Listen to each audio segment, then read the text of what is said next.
അവനേക്കാൾ യോഗ്യന്മാരെത്ര അവിടെ നിരന്നു നിന്നാലും അവനെ ഉപയോഗിക്കേണ്ടിടത്ത്, അവനെ മാനിക്കേണ്ടിടത്ത് അവനെ മാത്രമേ തമ്പുരാൻ മാനിക്കുകയുള്ളൂ.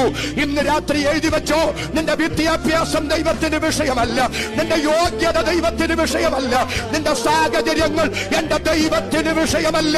നിന്നെ മാനിക്കാൻ ദൈവം തീരുമാനിച്ചാൽ, നിന്നെ ഉയർത്താൻ ദൈവം തീരുമാനിച്ചാൽ, നിന്റെ കണക്കുകൂട്ടലുകൾക്കപ്പുറത്ത്, നിന്റെ പ്രതീക്ഷകൾക്കപ്പുറത്ത് നിന്നെ മാനിക്കാൻ എന്റെ ദൈവം വിശ്വസ്തനാണെന്ന് ഇന്ന് രാത്രി ദൈവത്തിന്റെ പരിശുദ്ധാത്മാവ് തന്റെ വചനത്തിന്റെ ആലോചന ചിലരുടെ തലയിൽ കൈവച്ച് ശക്തമായി വിളിച്ചു പറയുന്നു.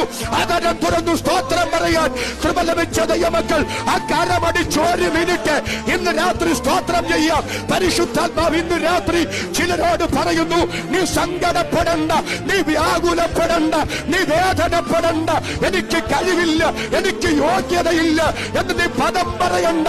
നിന്നെ മാനിക്കേണ്ട ഇടത്ത്, നിന്റെ കഴിവുകൾക്കപ്പുറത്ത്, നിന്റെ യോഗ്യതകൾക്കപ്പുറത്ത്, നിന്റെ പ്രതീക്ഷകൾക്കപ്പുറത്ത് നിന്നെ മാനിക്കുന്ന ഒരു ദൈവം ഇന്ന് രാത്രി ഉയരത്തിൽ ജീവിക്കുന്നു.